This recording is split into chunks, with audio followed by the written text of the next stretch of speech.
आपण पाहणार आहोत लोकसभा निवडणुकीच्या पार्श्वभूमीवर घडणाऱ्या राज्यातल्या काही महत्त्वाच्या राजकीय घडामोडी, शह काटशह आणि बदलती राजकीय समीकरणं। सुरुवात करूयात राष्ट्रवादी काँग्रेसपासून। राष्ट्रवादी काँग्रेसला मोठा दिलासा मिळालाय। उदयनराजे आणि शिवेंद्रराजे यांच्यातला तह घडवून आणण्यात शरद पवारांना यश आलंय। सातारा लोकसभा मतदारसंघात उदयनराजेंची लढत आता भाजपचे नरेंद्र पाटील यांच्याशी होईल। सर्व आमदार आणि पदाधिकाऱ्यांना सोबत घेऊन काम करणार असल्याचं उदयनराजेंनी स्पष्ट केलंय। दोन राजांमध्ये दिलजमाई। दिलजमाईत पवारांना यश।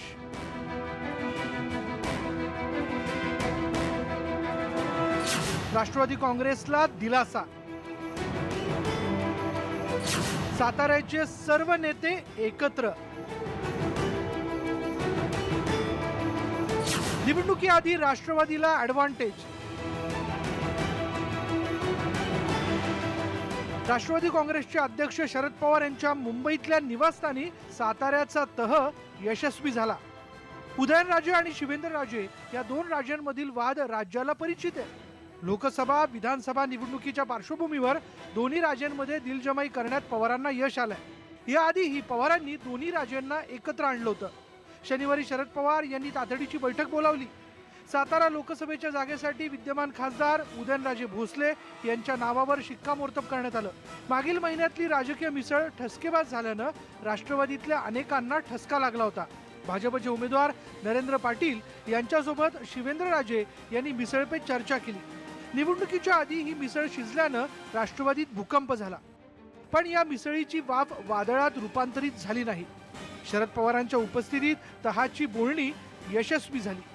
कृपया करून मी विनंती करतो, कोणी आजची जी बैठक झाली आणि जे आता मगाशी जयंतराव म्हणाले की या सामोपचाराने संपूर्ण ह्या अगोदर सुद्धा चालत होतं, भविष्यकाळात आता ते शंका घ्यायचं काही कारण नाही आणि वाटेल त्या परिस्थितीत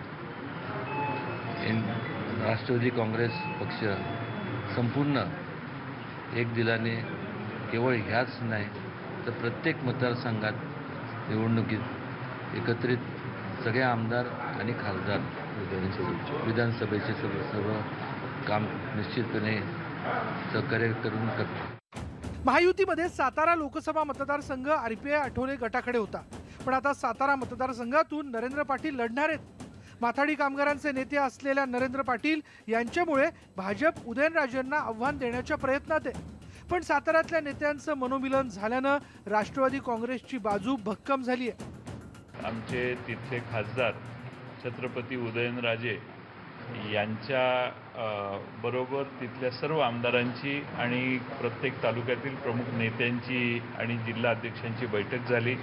आदरणीय पवार साहेबांच्या उपस्थितीत झालेल्या या बैठकीमध्ये लोकसभेच्या निवडणुकीत उदयनराजे यांचं काम सर्वच लोकांनी एकमताने आणि एक दिलाने सुरू करायचं ठरवलेलं आहे।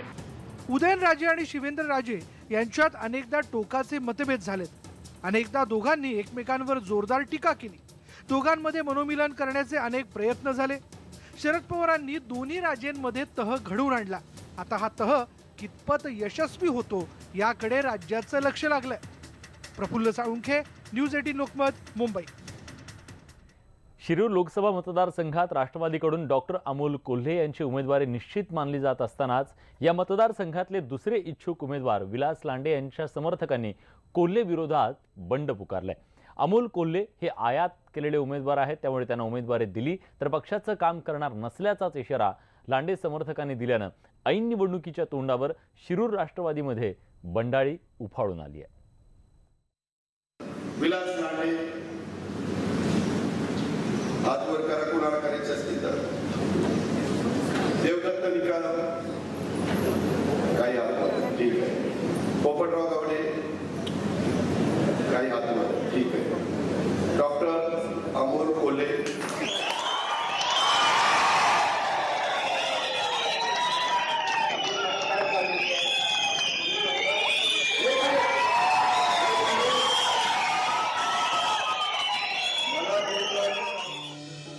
शिरूर लोकसभा मतदारसंघातून इच्छुक असलेल्या राष्ट्रवादीचे माजी आमदार विलास लांडे यांच्या समर्थकांना भर सभेत अशी धमकी देणाऱ्या अजित पवारांनी अमोल कोल्हे यांच्यासाठी मात्र नागरिकांचा हात उंचावून पाठिंबा मागितला. अजित पवारांची ही कृती लांडे समर्थकांच्या चांगलीच जिव्हारी लागली आणि त्यामुळे लांडे समर्थकांनी बंड पुकारत कोल्हेंना तिकीट दिल्यास पक्षाचं काम करणार नसल्याचा थेट इशाराच दिलाय. जर त्यांना उमेदवारी द्यायचीच नव्हती, आदरणीय पवार साहेबांनी किंवा दादांनी त्यांना या परिसरामध्ये फिरण्याचं काही कामच नव्हतं ना. ते शांत बसले तर शांत ठेवायचं होतं. एखाद्याला पुढं पाठवायचं आणि परत त्याला ब्रेक देणं हे साहजिकच आमच्यासारख्या कार्यकर्त्याला ते थोडंसं म्हणजे योग्य दिसत नाही असं मला यानिमित्त वाटतं. आमच्या भागात जे 8 लाख 9 लाख मतदानी जे विलास शेठ लांडे पाटलांनी 10 वर्ष आमदारकी म्हणून काम केलेले आणि त्यांचा जो मतदारावर प्रभाव आहे असा प्रभाव कोल्हेंचा नाही. येतो मी तुम्हाला चॅलेंज देतो, जर कोल्ह्यांना याने तिकीट दिलं तर कोल्हे येत नाही, आम्ही कोणीही मदत करणार नाही. मग आम्हाला तिकीट दिलं, विलास लांडेला तिकीट द्यावं, विलास लांडेला तिकीट दिलं तर विरोधक सुद्धा आमचं काम करते, मी तुम्हाला निश्चित सांगतो. लांडे समर्थकांचा असा संताप अनावर होणं साहजिक आहे, कारण विलास लांडे आपल्या देवघरातील देवाबरोबर राष्ट्रवादीचे अध्यक्ष शरद पवार यांच्या प्रतिमेचं पूजन करतात. शिवाय कधी काळी पिंपरी महापालिकेवर राष्ट्रवादीची एक हाती सत्ता होती, पण लांडे वगळता पवारांचे सगळे शिलेदार भाजपमध्ये गेले आणि राष्ट्रवादीची सत्ता गेली. त्यामुळे पक्षनिष्ठा जपणाऱ्या लांडेंना उमेदवारी नाकारली गेली तर राष्ट्रवादीला त्याची मोठी किंमत चुकवावी लागेल अशी परिस्थिती या बंडामुळे निर्माण झाली आहे. दुसरीकडे राष्ट्रवादीतल्या या दुफळीवर आढळराव पाटलांनी तोंडसुख घेतलं नसतं तरच नवल. डॉक्टर अमोल कोल्हे असेल किंवा विलास लांडे असेल ह्यांची उमेदवारी अजून काही पक्षाची अजून फायनल झालेली नाही. अजित पवारांना वल्गना केल्या की मी उभा राहतो नाव सांगणार नाही, त्यांनी काही नाव सांगितलं नाही, म्हणजे पवार घराण्याचं नावही नाही सांगितलं आणि उमेदवाराचं नाव सांगितलं नाही. त्यामुळं त्यांनी त्यांची नियोजन बघावं. खरं तर अमोल कोल्हेंच्या पक्षप्रवेशानंतर राष्ट्रवादीला आपला विजय दृष्टिक्षेपात दिसत होता. मात्र जर कोल्हेंनाच उमेदवारी द्यायची होती तर विलास लांडे यांना मागील 3 महिन्यांपासून प्रचार यंत्रणा का राबवायला सांगितली असा प्रश्न उपस्थित केला जातोय.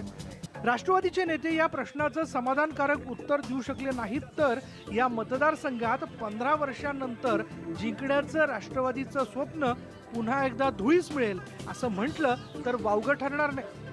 व्हिडिओ जर्नलिस्ट सुशांत डुंबरेसह गोविंद वाकडे, न्यूज 18 लोकमत, पिंपरी चिंचवड. स्वराज्य रक्षक संभाजी या मालिकेसाठी शिवसेना नेत्यांनी आर्थिक मदत केली नाही म्हणून डॉक्टर अमोल कोल्हेंनी राष्ट्रवादी काँग्रेसमध्ये प्रवेश केल्याची चर्चा गेले काही दिवस होती. या संदर्भात स्वतः अमोल कोल्हेंनीच असं घडल्याचं सांगत या चर्चेला दुजोरा दिला. मात्र मालिकेसाठी आर्थिक मदत नाकारणारा तो शिवसेनेचा नेता कोण याचा उल्लेख मात्र त्यांनी केला नाही. त्यामुळे स्वतः अमोल कोल्हेच संभाजी मालिकेवरून राजकारण करतायत का असा प्रश्न आढळराव विचारतायत. अमोल कोल्हेंची राष्ट्रवादीत एंट्री होताच शिरूर मतदारसंघात या संभाजी मालिकेच्या पोशाखातली पोस्टर्स झळकली होती. पण आपण सेना का सोडली यावर जाहीर भाष्य करणं अमोल कोल्हेंनी टाळलं होतं. भोसरीच्या सभेत मात्र संभाजी मालिकेच्या विषयाला त्यांनी हात घातलाच. स्वराज्य रक्षक संभाजी मालिका आर्थिक संकटात सापडल्यावर काय घडलं होतं याचा किस्साच त्यांनी सांगितला. शिरूर मतदारसंघामध्ये सध्या एका वेगळ्या नाटकाचे प्रयोग रंगतायत. तो मी नव्हेच. म्हणजे तो मी नव्हेच नावाचं नाटक चालू आहे. लोक विचारतात की विचारत नाहीत माहीत नाही, पण तो मी नव्हेचचे प्रयोग सुरू आहेत. आणि या प्रयोगांमध्येच कोणीतरी एकदा सांगितलं जुन्नर तालुक्यामध्ये की मालिकेसाठी मी माझी प्रॉपर्टी सुद्धा विकली असती. असं जर कोणी म्हणत असेल तर मला खरोखर आश्चर्य वाटलं.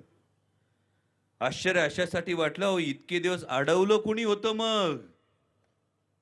हे म्हणजे बरे की हलगी वाजली, आखाडा सुरू झाला, पैलवान एकमेकांना भिडले, कुस्ती आता काट्यावर आली, कुस्ती निकाली निघणार तितक्यात प्रेक्षकांमधून कोणीतरी शड्डू ठोकला, अरे मी पण उतरणार होतो की. अमोल कोल्हेंनी त्या सेना नेत्याचं नाव घेणं टाळलं असलं तरी त्यांचा इशारा आढळरावांकडेच होता. हे उमजल्या वाचून काही राहिलं नाही म्हणून आढळरावांनीही प्रत्युत्तर देणं क्रमप्राप्त होतं. या वादावर आढळराव नेमकं काय म्हणालेत तेही ऐकाच. माझ्या सिरियलच्या संदर्भामध्ये जो उल्लेख आहे, खरं म्हणजे माझी अपेक्षा होती की त्यांनी स्पष्ट नाव घ्यायचं होतं. माझं घ्यायचं होतं, माझं घ्यायचं होतं, जो कोण असेल ते. पण त्याच्यामध्ये त्यांना राजकारण करायचं आहे. त्यांची जर हिंमतच असती त्यांनी सांगायचं की शिवाजी आढळरावांकडे गेलो होतो आणि त्यांनी मला सिरियलसाठी पैसे दिले नाही. कारण माझं आणि त्यांचं कधी ह्या विषयावर कधीच बोलणं झालं नाही. शिवरायांची शपथ घेऊन सांगेल अशा प्रकारचं संभाषण, अशा प्रकारची गोष्ट, वार्ता डॉक्टर अमोल कोल्हे यांनी माझी कधी झाली नाही, कुठलाही मध्यस्थ नाही. शिरूर लोकसभा मतदारसंघातून यावेळी आढळरावांविरोधात अमोल कोल्हे हेच उमेदवार असणार हे आता जवळपास निश्चित झालंय. किंबहुना त्यांच्या संभाजी फेम इमेजचा फायदा घेण्यासाठी राष्ट्रवादीने त्यांना लोकसभेच्या मैदानात उतरवलंय. अशातच आढळरावांनी कोल्हेंची जात काढल्यानंतर आता संभाजी मालिकेच्या राजकीय मुद्द्याचीही या वादात आणखी भर पडली आहे. व्हिडिओ जर्नलिस्ट सुशांत डुंबरेसह गोविंद वाकडे, न्यूज 18 लोकमत, शिरूर. ब्रेक नंतर तुमचं पुन्हा एकदा स्वागत. यानंतरची बातमी आहे सोलापूरच्या राजकारणातली. सोलापुरात दोन्ही देशमुख मंत्र्यांनी पहिल्यांदाच आपापले मतभेद विसरून चक्क एका लिंगायत धर्मगुरूलाच लोकसभेच्या मैदानात उतरवण्याचा घाट घातलाय. पण या महाराजांचं जात प्रमाणपत्रच बोगस असल्याचा गौप्यस्फोट विद्यमान खासदार शरद बनसोडे यांनी केलाय. पाहुयात सोलापूर भाजपात नेमकं चाललंय तरी काय. सोलापूर लोकसभेसाठी काँग्रेसकडून पुन्हा सुशीलकुमार शिंदे हेच उमेदवार असणार आहेत हे जवळपास निश्चित झालंय. पण त्यांच्या विरोधात भाजपकडून कोण हा प्रश्न अजूनही कायम आहे. अशातच दोन्ही देशमुख महाराजांनी लिंगायत समाजाचे धर्मगुरू डॉक्टर जयसिद्धेश्वर शिवाचार्य यांना शिंदे विरोधात घोड्यावर बसवले. नुकतीच या महाराजांची मुख्यमंत्र्यांसोबत भेटही घडवून आणण्यात आली आहे. जेव्हा मुख्यमंत्री साहेबांनी बोलिलं होतं तेव्हा मी, बापू, जिल्हा अध्यक्ष या सगळ्यांनी मिळून महाराजांना घेऊन गेलतो आणि महाराजांच्या त्यांच्याबरोबर मुख्यमंत्री साहेबांबरोबर चर्चा झालेली आहे. नाही, आजपर्यंत निवडणुका झाल्या, या सगळ्या सकारात्मक दृष्टीनं झाले म्हणूनच माननीय या देशाचे गृहराज्यमंत्री आणि गृहमंत्री व तसंच या आपले महाराष्ट्राचे माजी मुख्यमंत्र्याला आम्ही पाडू शकलो. विशेष म्हणजे हे गौडगावचे मठाधिपतीही निवडणुकीला एका पायावर तयार झालेत. खासदारकीसाठी आपणच कसे लायक आहोत हे देखील ते आवर्जून सांगतायत. मला पालकमंत्री आणि सहकार मंत्री सांगितल्या कारणाने गेल्या 2014 पासून ते सतत म्हणत होते. परवा या अनुषंगाने वर्षा बंगल्यावर बोलविण्यात आलं. सकारात्मक सगळे काय चर्चा झाली. बघूया पुढे काय आहे. वेट अँड वॉच त्याला करावं लागणार आहे.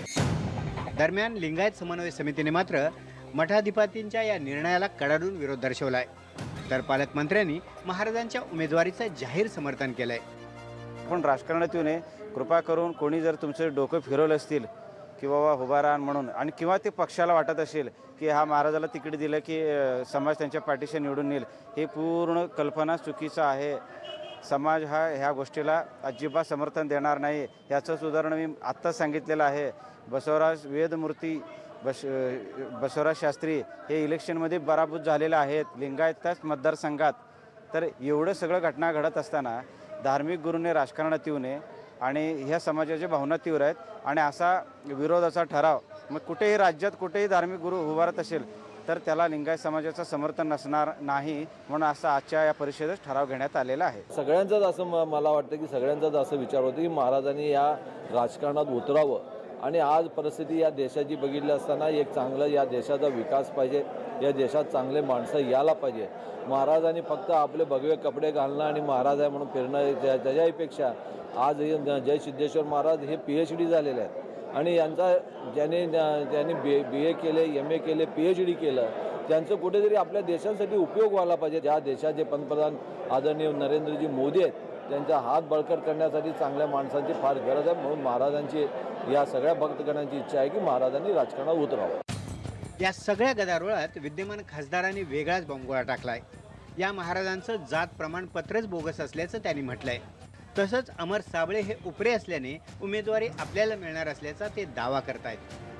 खासदार अमर साबळे यांच्याबद्दल मी इथं आता सोलापूरमध्ये आल्यानंतर मी विचारलो माझ्या सगळ्या कार्यकर्त्यांना वगैरे आणि जनतेमध्ये सुद्धा फिरताना एक त्यांच्याबद्दल उपरा उमेदवार अशी एक भावना आहे. मी एक कन्नड भाषिक पण आहे, त्याच्यामुळं माझा एक आपलेपणा सगळ्या लोकांशी आहे आणि नको साहेब ते उपरा आम्ही कधी पुण्याला जाऊन सह्या घेत बसणार, त्यापेक्षा तुम्ही कधीही भेटता आरामात वगैरे, असं एक भाव त्यांच्याबद्दल आहे. आणि जी आमचे गुरुवर्य जे आहेत त्यांच्याबद्दल नम्र आदर आहे मला. पण झालं काय की त्यांच्याकडचं सर्टिफिकेट जे बेडा जंग म्हणून आहे ते भोगस आहे. सोलापूरवर पंतप्रधान नरेंद्र मोदी यांचं विशेष प्रेम राहिले. मोदींनी सोलापूरला स्मार्ट सिटी, विडी कामगारांना 30,000 घरकुलं, राष्ट्रीय महामार्ग, ड्रेनेज लाईन अशा योजनांचं भरभरून दान दिले.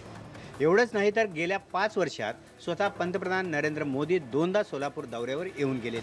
तरीही भाजपला लोकसभेसाठी सुशीलकुमार शिंदे यांच्या विरोधात तुल्यबळ उमेदवार मिळत नाहीये. ही एक शोकांतिकाच म्हणावी लागेल.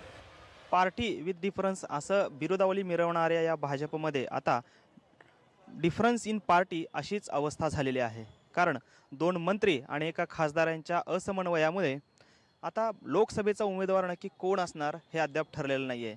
त्यामुळे एक दोघाच्या भांडणात तिसऱ्याचा लाभ अशीच परिस्थिती सोलापूरमध्ये पाहायला मिळू शकते. व्हिडिओ जर्नलिस्ट अनिल कांबळेसह सागर सुरवसे, न्यूज 18 लोकमत, सोलापूर. नंतर तुमचं पुन्हा एकदा स्वागत. यानंतरची बातमी आहे कोल्हापूरच्या राजकारणातून.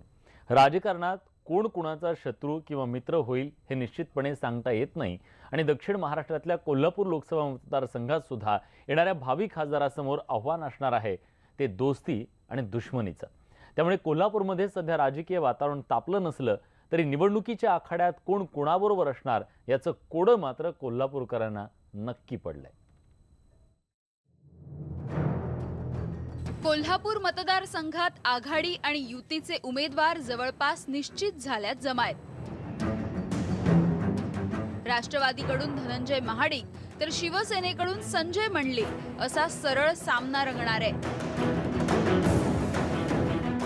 पण खरी गंमत आहे ती प्रचारादरम्यान नेमकं कोण कोणासोबत असणार याची.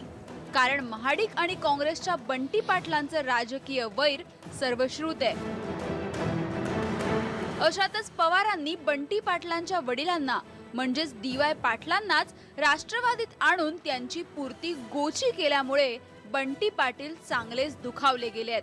त्यामुळे हे खरंच महाडिकांचा प्रचार करणार का हा प्रश्न आहे. आघाडीबाबत अजून काँग्रेस राष्ट्रवादीचा काय निर्णय होते, उमेदवार निश्चित आहे की नाही आम्हाला अजून कल्पना नाही आहे. कारण की राष्ट्रवादीचे उमेदवार म्हणणारे अजून राष्ट्रवादीचं घड्याळ किंवा काँग्रेसचं चिन्ह लावत नाही. त्यामुळे नेमकं काय होणार आहे हे उमेदवारी स्पष्ट झाल्याशिवाय संभ्रमावस्था अजून देखील. ची भूमिका एवढीच आहे की ज्यांचे भाऊ भाजपमध्ये आहेत ते आज राष्ट्रवादीचे उमेदवार म्हणून काँग्रेस राष्ट्रवादीकडे कसे माती मागू शकतात, अशा आमच्या भावना आम्ही आमच्या पक्षाच्या नेतृत्वाकडं सांगितलेलं आहे. आमचं म्हणणं काय, काँग्रेस म्हणून आमचं काय म्हणणं आहे ते आमचे नेते प्रदेशाध्यक्ष आहेत त्यांच्याजवळ आमच्या भावना व्यक्त केलेल्या आहेत. या संदर्भात काँग्रेस पक्षानं काय करावं, कारण की जिल्हा परिषदमध्ये आम्ही भाजपमुळे अडचणीत आलो, राष्ट्रवादीच्या खासदारांनी सरळ सरळ भाजपला मदत केली, महापालिकेमध्ये त्यांनी मदत केली आणि काँग्रेस आणि राष्ट्रवादी हे दोन्ही पक्ष कसे संपतील यासाठीच गेले 5 वर्ष त्यांनी प्रयत्न केलेला. आणि म्हणून आम्ही काँग्रेस आणि राष्ट्रवादीच्या लोकांच्या कानावर हे सगळं घातलेलं आहे. अजून निर्णय होत नाही तोपर्यंत खरं काय कळत नाही. हे झालं बंटी पाटलांचं. आता हसन मुश्रीफांचं काय तेही बघूयात. अजित पवारांच्या सभेत त्यांच्या कार्यकर्त्यांनी घातलेला गोंधळ सर्वांनाच आठवत असेल. नाही म्हणायला पवारांच्या दबावानंतर त्यांनी हे महाडिकांचंच काम असल्याचं म्हटलं असलं तरी खालच्या कार्यकर्त्यांची मनं कशी जुळणार हा प्रश्नच आहे.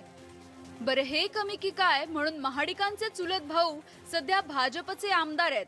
मग त्यांच्या भूमिकेचं काय हा सुद्धा प्रश्नच आहे. कारण युतीचा धर्म म्हणून त्यांना सेनेचाच प्रचार करावा लागू शकतो. असो, हे झालं महाडिकांचं. आता जरा चंद्रकांत पाटलांकडे येऊयात. त्यांची आणि महाडिकांची मैत्री तर जगजाहीर आहे. म्हणूनच त्यांना जाहीर सभेत आपण सेनेचाच प्रचार करत असल्याचा खुलासा करत फिरावं लागतंय. माझ्या बायकोनी जर इच्छा व्यक्त केली आणि ती जर उमेदवार म्हणून उभी राहिली तर सकाळी चहा मी एकत्र घेऊ नवरा बायको असल्यामुळे, पण तिच्या प्रचाराला मी जाणार नाही. मी माझ्या शिवसेनेच्या नेत्याच्या आणि त्यामुळे बायकोच्या प्रचाराला जर ती राष्ट्रवादीच्या तिकीटावर उभं तर मी जाणार नाही. तर धनंजय महाडिकांच्या प्रचाराला मी जाण्याचा काही मुद्दा असतो. दोस्ती असते ती एका स्टेजपर्यंत असते. दोस्ती का तर आम्ही हे म्हणत होतो की तुम्ही शिवसेनेतच या, आम्ही संजय दादांना समजवतो आणि त्यामुळे मैत्री वगैरे बाजूला, युती धर्म महत्वाचा आणि त्यामुळे भारतीय जनता पार्टी ताकदीने संजय दादांच्या मागे उभा राहणार आहे. कोल्हापूर जिल्ह्यात पक्षापेक्षा गटातटांचं राजकारण जास्त चालतं. महापालिकेत तर नेहमीच त्याचा प्रत्यय बघायला मिळतो. आता लोकसभेतही त्याची झलक बघायला मिळाली नाही म्हणजे मिळवलं. कारण राजकारणातल्या दोस्ती दुश्मनीवरच लोकसभेच्या निकालाचं गणित ठरणार आहे. पाहुयात कोल्हापूरच्या राजकारणात नेमकं कोण दोस्तीला जागतंय आणि कोण दुश्मनीचे जुने हिशोब चुकते करतंय ते. एकीकडे कोल्हापूर लोकसभा मतदारसंघामध्ये ही जरी गटबाजी पाहायला मिळत असली तरी मात्र ज्या वेळेला शेवटच्या टप्प्यातला प्रचार असेल त्यावेळेला मात्र स्थानिक नेत्यांवर पक्ष नेतृत्वाकडून मोठा दबाव येऊ शकतो. त्यावेळेला मात्र हे सगळे स्थानिक नेते दोस्ती दुश्मनीच कायम राखणार की त्यांचं मनोमिलन होणार हे पाहणं मात्र औत्सुक्याचं ठरणार आहे. व्हिडिओ जर्नलिस्ट प्रमोद सौंदडेसह संदीप राजगोळकर, न्यूज 18 लोकमत, कोल्हापूर.